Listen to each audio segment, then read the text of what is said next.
Hi hello friends, welcome back to my YouTube channel Tennessee vlogs. చూడండి, మేము నేపాల్ ట్రిప్కి వెళ్ళామన్నమాట. సో ఆ నేపాల్ ట్రిప్కి వెళ్ళేటప్పుడు మా కోడళ్ళు, అన్నయ్య, వదిన, ఇంకా చెల్లె వాళ్ళు వచ్చి సెండ్ ఆఫ్ ఇవ్వడానికి వచ్చారు రైల్వే స్టేషన్లో.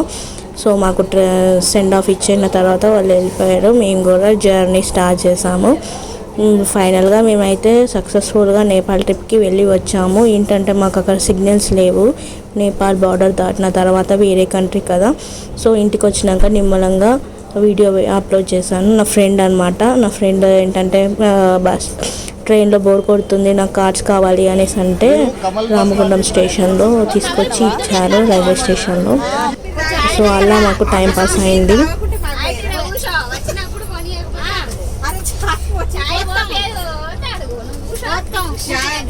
ఏంటంటే ట్రైన్లో అనమాట అందరం 150 మెంబర్స్ వెళ్ళాము. సో లాస్ట్ ట్రిప్ కూడా వెళ్ళినప్పుడు అందరం ఉన్నాం. సో అలా ట్రైన్లో ఒక్కొక్కరు ఒక్కొక్క బోగిలో కూర్చున్నారు. సో అందరినీ మీట్ అవుకుంటూ పలకరించుకుంటూ వెళ్ళారనమాట ఒక్కొక్కరు.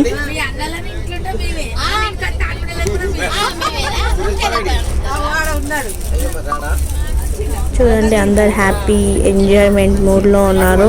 ట్రైన్ ఫస్ట్ డే కదా.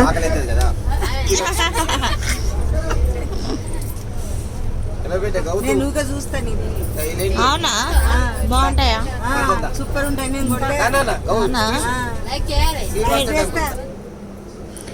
ఇది మన రైల్వే ఆగ్రా స్టేషన్లో దిగాము మేము. ఫైనల్గా నెక్స్ట్ డే మార్నింగ్ దిగామన్నమాట. ఆగ్రా నుంచి మేము బస్సు క్యాచ్ చేసుకున్నాం. బస్సెస్ ఉంటాయి మాకు, ఆల్రెడీ వాళ్ళు బుక్ చేసి పెట్టుకున్నారు. సో బస్సెస్ ఎక్కేసి నైమిషారణ్యం ఫస్ట్ ప్లేస్ ఏమో నైమిషారణ్యంకి వెళ్ళాము. సో నైమిషారణ్యంకి వెళ్ళడానికి 8 hours జర్నీ అనమాట బస్సులో. ఇది మా బస్సులో అనమాట. ఏంటంటే 3 buses ఉన్నారు, 150 మెంబర్స్ కదా. సో 3 buses పెట్టారు. మాది బస్ నెంబర్ 3. ఫైనల్గా నైమిషారణ్యంకి చేరుకున్నాం. లలితాదేవి శక్తిపీఠం అంట, టెంపుల్ శక్తిపీఠంకి వచ్చాము మేము. ఒక అమ్మవారి శక్తిపీఠం ఎంట్రన్స్ వెళ్తున్నాం మేము అమ్మవారి దర్శనం చేసుకోవడానికి. వారికి గాజులు, బొట్టుపిల్ల, స్వీట్ బాక్స్, పువ్వులు, ఇదేంటిది రక్ష థ్రెడ్ అనమాట. లలితాదేవి మందిర్.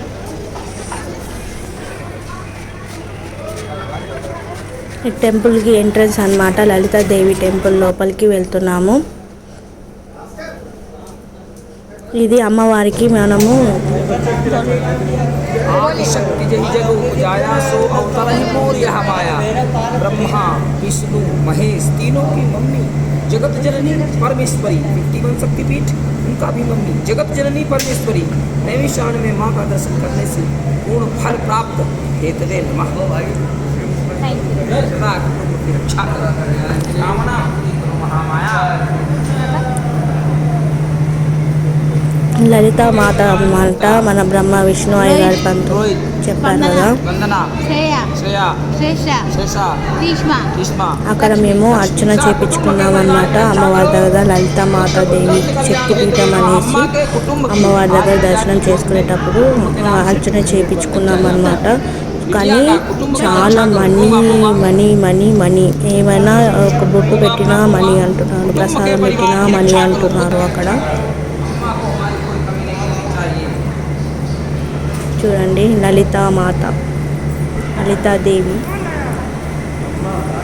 ఫైనల్గా అయితే మేము అమ్మవారి శక్తిపీఠం కదా. సో దర్శనం చేసుకున్నాక బయటకు వెళ్తుంటే అక్కడ శివలింగం ఉన్నారు. ఇది మంట ఉంది చూడండి. ఇది అయితే డైలీ వెలుగుతూనే ఉంటుంది. ఎందుకంటే ఇక్కడ వీళ్ళు ఇస్తారు ఈ మంటలా వేయడానికి, వెలుగుతూనే ఇస్తారు అన్నమాట. దున్నిలో వేయడానికి వాళ్ళు ప్రొవైడ్ చేస్తున్నారు. ఏంటంటే వాళ్ళు ఆ చిన్న కొంచెం ఇచ్చినా కూడా వాళ్ళు మనీ అడుగుతున్నారు. అక్కడ మాత్రం చాలా మనీ. ఏ దున్ని ఇచ్చినా లేకపోతే ఏ బొట్టు పెట్టినా రండి అని పిలిచి మరి మనకి రండి అని పిలిచి మరి తీర్థం పోసినా మనీయే, లేకపోతే బొట్టు పెట్టినా మనీయే అన్నట్టుగా. ఇది ఫైనల్గా మేము సక్సెస్ఫుల్గా లలితామాత దేవి టెంపుల్లో అమ్మవారి దర్శనం చేసుకొని బయటికి వెళ్ళేటప్పుడు బయట స్టెప్స్ ఉన్నాయి కదా, మా గ్యాంగ్ మొత్తం అనమాట, మా సోమ్ని గ్యాంగ్ మేము వెళ్ళాము.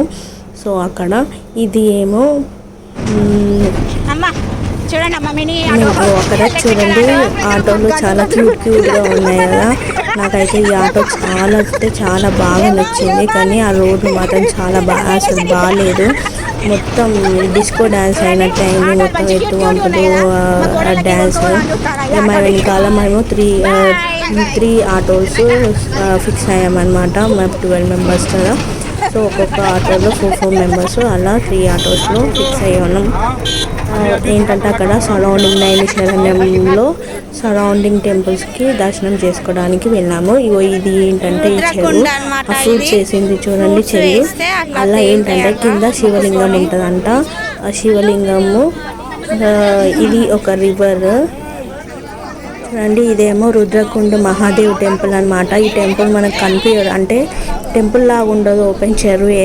ఇదేంటంటే అక్కడ నంది ఉంది చూసారా, ఈ వాటర్ లోపల శివుడు ఉన్నాడు అనమాట. శివలింగం ఇక్కడ నంది ముందట ఎలాగో కంపల్సరీ శివలింగం ముందట నంది ఉంటారు కదా, సో ఆ వాటర్లో శివలింగం ఉన్నారంట. ఆ వాటర్ లోపల శివలింగం ఏంటంటే అందరూ ప్లేట్లలో పట్టుకొస్తున్నారు ఏంటనేసి అనుకుంటున్నా. ఏం లేదండి, బిల్వపత్రాలు, పండ్లును, పూలు. ఏంటంటే ఎవరి మనసులో ఏం కోరికలు ఉన్నాయో వాళ్ళు ఆ కోరిక కోరుకొని ఆ ప్లేట్ పాలు కూడా ఇస్తారు, పాలు పోయాలి. ఆ శివలింగంకి అయితే ఏమేమి కావాలో అవి శివుడు తీసుకుంటారంట.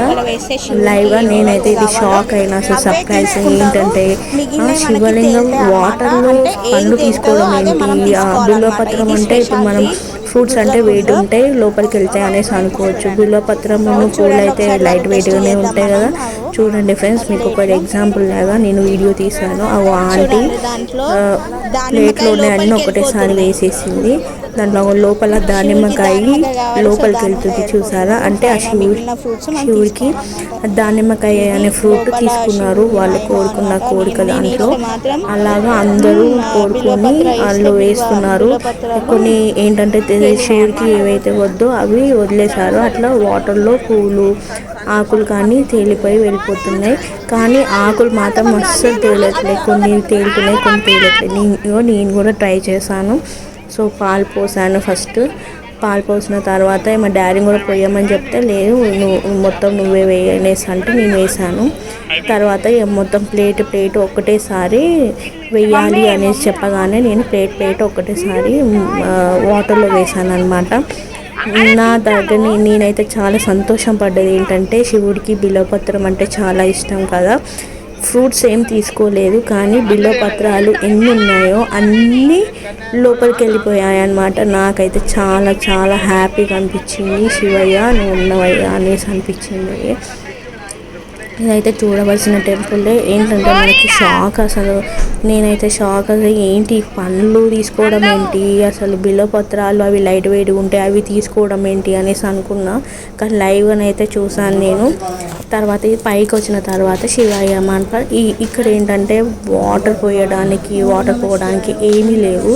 ఆ శివుని మీద వాటర్ పోస్తూ ఉంటే అక్కడే ఉంటున్నాయి పక్కన దారిలో. కలిసి అసలు ఆ వాటర్ ఎటుపోతున్నాయో కూడా తెలియట్లేదు. శివుడు వాటర్ మాత్రం తీసుకున్నాను. అక్కడ అభిషేకం లాగా వాటర్ తీసుకొచ్చి చెరువులో వాటర్ తీసుకొచ్చి అభిషేకం లాగా పోసామన్నమాట శివయ్యకి. మేమైతే చాలా సంతోషమైంది నాకు. అసలు ఈ రుద్రకుండ మహాదేవ్ మహాత్యం చాలా చాలా షాక్ అనిపించింది. సో మేము ఆటోలో వస్తుంటే పక్కన చూడండి అసలు లైవ్గా పికాక్స్ చూడండి ఎన్ని ఉన్నాయో, చాలా చాలా పికాక్స్ ఉన్నాయి. అసలు ఫారెస్ట్ కదా, అది ఫారెస్ట్ లాగా అంటే మనం అగ్రికల్చరే. ఏంటంటే అక్కడ ఎక్కువ రైస్ కాదు గోధుమలు పండిస్తున్నారు. ఆ గోధుమలు తినడానికి వచ్చాయన్నమాట పికాక్స్. మేమైతే లైవ్ చాలా పికాక్స్ చూసాము. ఇది ఇంకో టెంపుల్ ఏంటంటే భీముడి, ఏది మన పంచ పాండవులు ఉంటారు కదా, ధర్మరాజు, భగవాన్ శ్రీకృష్ణదేవి, శ్రీకృష్ణుడు, అర్జునుడు, భీముడు, సహదేవుడు, పంచ పాండవులు ఉంటారు కదా, అదొక టెంపుల్ అన్నమాట. ఆ టెంపుల్కి వచ్చి ఇక చూడండి, మీకు ప్రతి ఒక్కటి నేను వీడియోలో పెట్టాను. ఒక్కొక్క టెంపుల్ ఒక్కొక్క వీడియో తీసి పెడతాను. ఇదైతే పంచ పాండవుల వాళ్ళ అమ్మతో సహా హనుమాన్ టెంపుల్కి వెళ్తున్నాం టెంపుల్ అన్నమాట అన్నమాట మేము అది. ఇప్పుడు. ఇదేమో చూడండి. ఇంకోటి హనుమాన్ పైన బాల చెట్లు, హనుమాన్ గంటలు. టెంపుల్ చాలా పెద్ద ఉంది హనుమాన్. హనుమాన్ జై హనుమాన్, నేనైతే జై అసలు శ్రీరామ్. కానీ ఇక్కడ ఎంట్రన్స్ దగ్గర మాకు నచ్చింది ఏంటంటే ప్రతిదీ మనీ మనీ మనీ పైసలు పైసలు అనేసి అన్నారు. ఈ లోపలికి వాళ్ళకి తెలియదు. నేను కెమెరా ఆన్ చేసుకొని వెళ్ళింది కానీ సైలెంట్గా నేను కెమెరా ఆన్ చేసుకొని వెళ్ళాను. చూడండి బాలా హనుమాన్ ఎంత బాగున్నాడో. ఆ కళ్ళు మాత్రం రియల్గా మనల్ని చూస్తున్నట్టు మన కళ్ళు లాగానే ఉన్నాయి. అసలు పెట్టిన కళ్ళు లాగలేవు. చూడండి బాలా హనుమాన్. అక్కడ మౌత్ దగ్గర లడ్డులు అన్నమాట అవి. కిందనేమో మొత్తం బంతిపూల దండ, రుద్రాక్ష దండ వేసారు ఒకటి. నోటి దగ్గర మాత్రం అవి లడ్డూలు. బాలా హనుమాన్ చాలా పెద్దగా క్యూట్గా ఉన్నాడు కదా. బాలా హనుమాన్ దర్శనం కూడా చేసుకొని వచ్చేసాము. ఇది ఇంతకుముందు చూపించాను కదా మన బాలా హనుమాన్ టెంపుల్లో. ఇది బాలా హనుమాన్ టెంపుల్ ఎంట్రన్స్లో అన్నమాట. ఇది మన హనుమాన్ పైన చూసారా వెనకాల 2 హనుమాన్స్ ఇద్దరు ఫైటింగ్ చేసుకున్నట్టు ఉంది. సో ఇది హనుమాన్ టెంపుల్ లోపల. దర్శనం అయిపోయి కాసేపు కూర్చొని బయటికి వెళ్ళామన్నమాట. అక్కడ పక్కన ఏంటంటే ఒక ఋషి మహాదేవుడు ఒక చెట్టు కింద 5000 ఇయర్స్ అంట చెట్టుకి ఇక్కడ తపస్సు చేసిందట. ఇక్కడ తపస్సు చేసిన దగ్గర ఏంటి వినాయకుడు వేద వ్యాసం నేర్చుకుంటాడు కదా. సో అక్కడ నేర్చుకున్నాడు తపస్సు చేసిందంట ఒక ఋషి. సో ఆ టెంపుల్ ఇది ఏంటంటే ఇది మొత్తం నైమిషారణ్యంలో ఉత్తరప్రదేశ్. ప్రతి టెంపుల్లో సరౌండింగ్ చిన్న చిన్న టెంపుల్స్ మనం ఇక్కడ అవి ఫేమస్ అంట అక్కడ. సో అన్ని టెంపుల్స్ని దర్శనం చేసుకోవడానికి వెళ్ళామన్నమాట. సో ఇక్కడ ఏంటంటే ఏ టెంపుల్లో కానీ కెమెరాస్ నాట్ అలౌడ్. కానీ నేను సైలెంట్గా అసలు ఏంటంటే దర్శనం చేసుకుంటూ మొక్కుతూ నేను సైలెంట్గా సెల్ తీసుకొని వీడియో తీశాను మీ అందరికీ చూపిద్దామనేసి. ఇది ఫ్రెండ్స్ నేను మీ అందరి కోసం కష్టపడ్డా. ఏంటంటే వీడియో మీ అందరికీ టెంపుల్స్ ఏంటి మనం గూగుల్లో కొడితే తెలుస్తాయి కానీ క్లియర్గా కొన్ని ఉంటాయి. కొన్ని టెంపుల్స్ ఈ చిన్న చిన్నవి టెంపుల్స్ అయితే ఉండవు కదా. సో అలా అనేసి నేను వీడియో తీయాల్సి వచ్చింది. చూడండి ఇక్కడ కృష్ణుడు అన్నమాట. రాధాకృష్ణ టెంపుల్ చిన్నగా ఆ ఋషి మహాదేవ్ దగ్గర ఒక చిన్న రాధాకృష్ణ టెంపుల్ ఉన్నారు. అందరూ ఏంటంటే అక్కడ పీస్ఫుల్గా ప్రశాంతంగా కూర్చొని కొందరు మెడిటేషన్ లాగా చేసుకుంటున్నారు, కొందరు ఏమో భజన చేసుకుంటున్నారు. మాకైతే ప్రతిదీ ఏంటంటే టెంపుల్స్ అన్నీ కవర్ చేయాలి చూడాలి అనేసి మేము దర్శనం చేసుకున్నాము. ఇక్కడ మేము దర్శనం చేసుకున్న తర్వాత కాసేపు అక్కడ కూర్చొని ఇంకా బయటికి వచ్చామన్నమాట. ఇదేంటంటే మన ఋషిది సంబంధించిన టెంపుల్ అన్నమాట. తపస్సు చేసిన టెంపుల్. అలాగే బయట చూడండి ఋషి చెట్టు కింద కూర్చున్నట్టుగా ఒక విగ్రహం పెట్టారు. లోపల వెంట వెంటనే దర్శనం చేసుకుంటూ టెంపుల్స్ అన్నీ వెళ్ళాము.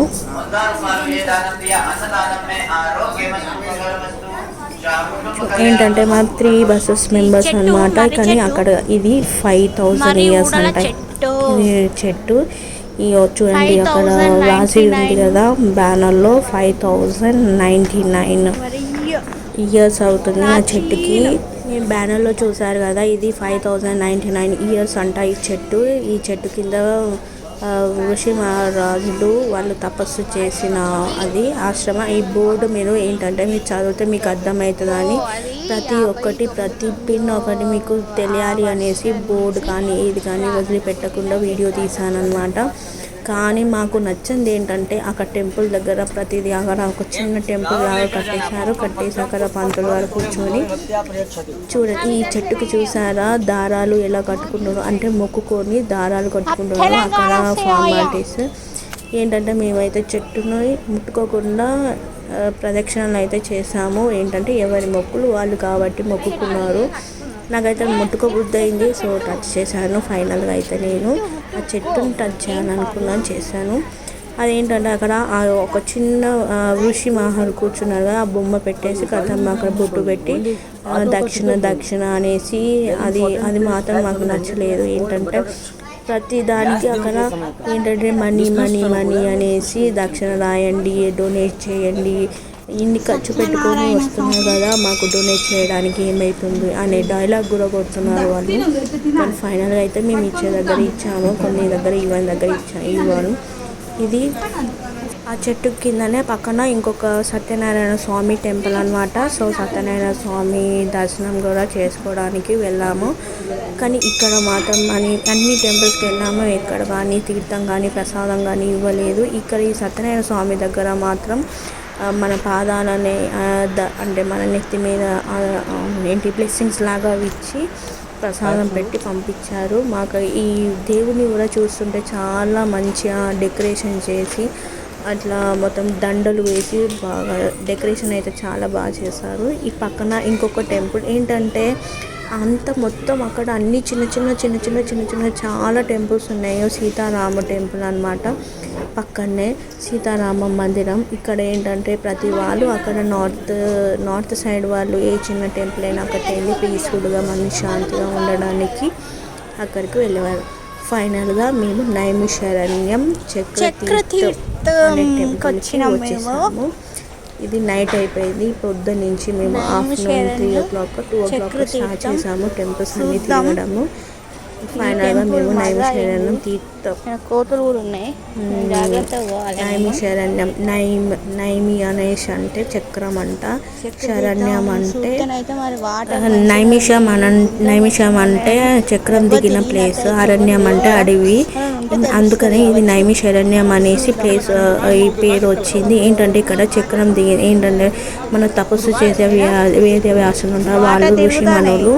మేము తపస్సు చేయడానికి మాకు ఒక పర్టికులర్ ప్లేస్ అనేది లేదు అనేసి అంటే మేము విష్ణు అన్నారు కదా, మీకు ఒక ప్లేస్లో మీకు తపస్సు చేసుకోవడానికి ఇస్తాను అనేసి చక్రంని పంపించాను అనమాట. ఆ విష్ణు చక్రం వచ్చేసి ఇక్కడ దిగింది. సో ఇక్కడ దిగగానే ఇక్కడ ఏ వేద వ్యాసులు కానీ ఇక్కడికి వచ్చి ఇంటి మెడిటేషన్ చేస్తూ తపస్సు చేస్తూ ఒక విశిష్టమైన ప్రదేశం నైమిషారణ్యం గురించి చెప్పుకోబోతున్నాం. మహాభారత యుద్ధానంతరం కలియుగం ఆరంభమయ్యే సమయంలో సౌనకాది మహామునులు తాము యజ్ఞం చేసుకునేందుకు కలియుగం ప్రభావం లేని పవిత్ర స్థలాన్ని తమకు చూపవలసిందిగా బ్రహ్మదేవుణ్ణి ప్రార్థించగా దానికి బ్రహ్మదేవుడు ఒక దర్భను తీసుకుని దానిని వృత్తాకారంలో చుట్టి ఈ దర్భ భూలోకంలో ఎక్కడైతే విరిగి పడుతుందో ఆ ప్రదేశం ఎప్పటికీ పవిత్రంగా ఉంటుందని, కలి ప్రభావం ఉండదని చెప్పి దాన్ని విడిచిపెడతాడు. అలా వదిలిన ఆ దర్భ అత్యంత శబ్దంతో భూమిని తాకింది. చక్రం అంచుని నేమి అని పిలుస్తారు. చక్రం అంచు తాకిన ప్రదేశమే నైమిషంగా రూపాంతరం చెందింది. పెద్ద శబ్దంతో అమితమైన వేగంతో భూమిని తాకిన కారణంగా భూమి నుండి జలం ఉబికి వచ్చి లింగాకృతిలో పొంగుతూ నీరు ఉధృతంగా మారడం ప్రారంభించింది. ఆ జలధార ఉధృతంగా మారడంతో మహర్షులందరూ లలితాదేవిని ప్రార్థించి ఆ జలధారను నియంత్రించమని కోరగా అప్పుడు లలితాదేవి అమ్మవారు తన శక్తితో ఆ జలధారకు అడ్డుకట్ట వేసి శక్తిపీఠంగా వెలిశారు. దీనిని చక్ర తీర్థం అంటారు. ఇంతటి వైశిష్ట్యం కలిగిన ఈ పుణ్య తీర్థంలో స్నానం చేయడం వల్ల సకల దరిద్రాలు పోతాయని భక్తుల విశ్వాసం ఉంటారన్నమాట. సో దీన్ని అందుకనే ఆ చక్రం లాగానే వాటర్ కూడా తిరుగుతూ ఉంటుంది, ఫ్లోటింగ్ ఉంటాయి అన్నమాట. రౌండ్గా మనం దిగగానే ఇంకా వాటర్తో పాటు మనం కూడా తిరుగుతాం. అదేంటో మరి మహిమ ఏంటంటే చక్రం ఏంటో తిరుగుతూ ఉంటుంది కదా, సో అలా మనం కూడా తిరుగుతాం ఆ వాటర్లో. అలా అనేసి నైమిషారణ్యం అని పేరు వచ్చింది ఈ టెంపుల్కి. నాకైతే ప్రతిదీ ఈ టెంపుల్ కూడా చాలా ఆశ్చర్యపోయాను. అలాగే నా ఛానల్ని సబ్స్క్రైబ్ చేసుకోండి, లైక్ చేయండి, కామెంట్ చేయండి ఫ్రెండ్స్. సబ్స్క్రైబ్ చేసుకొని బెల్ బటన్ నొక్కితే మీకు ఏ వీడియో నేను అప్లోడ్ చేసినా కూడా మీకు నోటిఫికేషన్స్ వస్తాయి. ఇది ఫ్రెండ్స్ మన నైమిషారణ్యం స్పెషాలిటీ. ఈ గుండంలో స్నానం చేయడం వల్ల సకల దోషాలు దరిద్రాలు ఏదున్నా కూడా పోతాయి అనేసి అని అంటే మేము నైమిషారణ్యం టెంపుల్కి వెళ్ళాము. సో అక్కడ స్నానం చేసామన్నమాట. కానీ మేము అక్కడికి వెళ్ళే వరకు నైట్ అయింది. సో చీకటి అయ్యే వరకు ఎలాగో అలా స్నానం చేసేద్దాం అన్నట్టుగా. కానీ వాటర్లో దిగినాక మాత్రం మాకు కూల్నెస్ అనేది లేదు, చాలా వేడిగానే అనిపించింది. స్నానం చేసుకున్నాం. మా మమ్మీ అసలు నడుస్తుందో లేదో అనుకున్నాం. అలా ధైర్యం చేసి అయితే దిగింది, స్నానం చేసుకొని వచ్చింది సక్సెస్ఫుల్గా. అలాగే మేము కూడా అందరూ అక్కడ కోతులు ఉన్నాయి, కోతులు వాళ్ళు వాటర్ తాగుతున్నాయి, అలా స్విమ్మింగ్ కూడా చేస్తున్నాయి. అవి పిన్ని వాళ్ళు బాబాయ్ వాళ్ళందరూ ఈతలు కొడుతారు. చూడండి మంకీస్ కూడా చాలా ఉన్నాయి. సో మంకీస్లని చూసుకుంటూ జాగ్రత్తగా మేము అందులోకి దిగి స్నానాలు చేసుకొని ప్రదక్షిణం చేశాను. నేనైతే 3 times తిరిగాను. ఆ వాటర్ ఫ్లో తోటి అసలు అందులో నుంచి రాబుద్ది కాలేదు. ఎంతసేపు అందులో వాటర్లో ఆడినా కూడా మా మమ్మీ వాళ్ళే నడు టైం అయితే చీకటి అవుతుంది వెళ్ళాలి అనేసి అంటే అప్పుడు వెళ్ళామన్నమాట. చూడండి మమ్మీ స్నానం చేద్దామని దిగుతుంది దాంట్లోకి. మీకు ముందుగా చూపించాను కదా మమ్మీ దాంట్లోకి దిగడము. సో ఇది ఏంటంటే స్టార్టింగ్ భయపడ్డది కొంచెం, ఏం కాదు నేను ఉన్నా కదా అనేసి మా డాడీ చెప్పి తీసుకెళ్లారు. అక్కడ పిన్నిను బాబాయ్ వెళ్తున్నారు చూడండి ప్రదక్షిణాలు చేసుకుంటూ. ఏంటంటే వాటర్ ఆ ఫ్లో తోటి మనం వెళ్ళిపోతాం అన్నమాట దాంట్లో. అలాగే నా ఛానల్ని సబ్స్క్రైబ్ చేసుకోండి, లైక్ షేర్ కామెంట్ చేయండి ఫ్రెండ్స్. ఫైనల్గా నేను నా వాటర్ బెడ్ ఎలాగా వాటర్ కనిపిస్తే అప్పుడు బెడ్ వేయాలి కదా. ఫైనల్లీ గుండంలో కూడా నేను నా బెడ్ అయితే వేశాను. అలాగే నా ఛానల్ని సబ్స్క్రైబ్ చేసుకోండి, లైక్ షేర్ కామెంట్ చేయండి friends. Thank you for watching. Bye friends.